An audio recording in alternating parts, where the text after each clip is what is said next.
നമസ്കാരം. രാജ്യത്ത് വലിയ കോളിളക്കം സൃഷ്ടിച്ച ഒരു കേസായിരുന്നു ധർമ്മസ്ഥല കേസ്.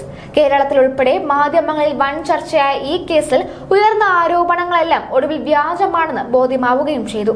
ഇപ്പോഴിതാ ധർമ്മസ്ഥല കേസിൽ സുപ്രീം കോടതിയുടെ വിധി ഇപ്പോൾ സമൂഹ മാധ്യമങ്ങളിൽ വൈറലായി പ്രചരിക്കുകയാണ്. നൂറുകണക്കിന് സ്ത്രീകളുടെ മൃതദേഹങ്ങൾ കൂട്ടത്തോടെ മറവ് ചെയ്തിട്ടുണ്ട് എന്ന പരാതിയുമായി ധർമ്മസ്ഥലയിലെ ജീവനക്കാരൻ ആദ്യം സമീപിച്ചത് സുപ്രീം കോടതിയാണ്. ദേശീയ തലത്തിൽ നടന്ന ഒരു ഗൂഢാലോചനയാണ് ധർമ്മസ്ഥല കേസെന്നാണ് കരുതുന്നത്. എന്നാൽ ശുചീകരണ തൊഴിലാളിയുടെ ഈ റിട്ടേർഡ് പരാതി സുപ്രീം കോടതി തള്ളുകയായിരുന്നു. സുപ്രീം കോടതിയുടെ ഈ വിധി കർണാടകയിൽ സമൂഹ മാധ്യമങ്ങളിൽ വൈറലായി പ്രചരിക്കുകയാണ്. സുപ്രീം കോടതി വിധി എത്ര ശരിയായിരുന്നു എന്ന രീതിയിലാണ് ചിലർ ഈ വിധി പ്രചരിപ്പിക്കുന്നത്. Justice BV Nagarathna, Justice Satish Chandra Sharma എന്നിവരുൾപ്പെടുന്ന ബെഞ്ചാണ് മെയ് 5 ഈ ധർമ്മസ്ഥല കേസ് ആദ്യം പരിഗണിക്കുന്നത്. 1995 മുതൽ 2004 വരെയാണ് ശുചീകരണ തൊഴിലാളി ധർമ്മസ്ഥലയിൽ ബലാത്സംഗം ചെയ്യപ്പെട്ട സ്ത്രീകളുടെ മൃതദേഹങ്ങൾ കൂട്ടത്തോടെ മറവ് ചെയ്തതായി അവകാശപ്പെട്ടത്. പക്ഷേ സുപ്രീം കോടതി ബെഞ്ച് ഈ കേസ് തള്ളുകയായിരുന്നു. 10 വർഷം മുൻപ് നടത്തിയ കൃത്യത്തിന്റെ പേരിൽ ഇപ്പോഴാണോ കോടതിയിൽ വരുന്നത് എന്ന ചോദ്യം ഉയർത്തിയാണ് ഈ ബെഞ്ച് ശുചീകരണ തൊഴിലാളിയുടെ പരാതി തള്ളിയത്.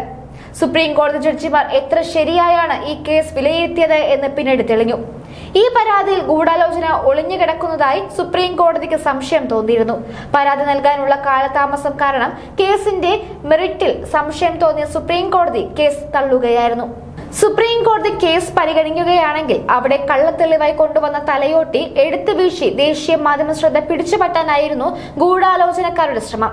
എങ്കിൽ ധർമ്മസ്ഥല കേസ് ഒറ്റ ദിവസം കൊണ്ട് തന്നെ കത്തിപ്പളർന്നേനെ. പക്ഷെ ഈ ഗൂഢാലോചന നടന്നില്ല. പിന്നീട് ജൂലൈ 11 ചിന്നയ്യ എന്ന ശുചീകരണ തൊഴിലാളി കർണാടകയിലെ മജിസ്ട്രേറ്റിന് മുൻപാകെ ഹാജരായി രഹസ്യമൊഴി നൽകിയത്. പക്ഷേ ഇദ്ദേഹം ധർമ്മസ്ഥലയിൽ കുഴിച്ചിട്ട സ്ത്രീകളുടെ മൃതദേഹങ്ങളിൽ ഒന്നിൽ നിന്നും കണ്ടെടുത്ത തലയോട്ടി എന്ന് പറഞ്ഞ് ഹാജരാക്കിയ തലയോട്ടി പക്ഷെ പുരുഷന്റേതാണെന്ന് ഫോറൻസിക് പരിശോധനയിൽ തെളിഞ്ഞു. താൻ കൂട്ടത്തോടെ മൃതദേഹങ്ങൾ കുഴിച്ചിട്ടെന്ന് കാട്ടി ചൂണ്ടിക്കാണിച്ച 17 പ്ലോട്ടുകളിൽ 2 എണ്ണത്തിൽ നിന്ന് മാത്രം ഏതാനും എല്ലിൻ കഷ്ണങ്ങൾ കിട്ടി. ഇതോടെ ചിന്നയെ പ്രത്യേക അന്വേഷണ സംഘം അറസ്റ്റ് ചെയ്തു.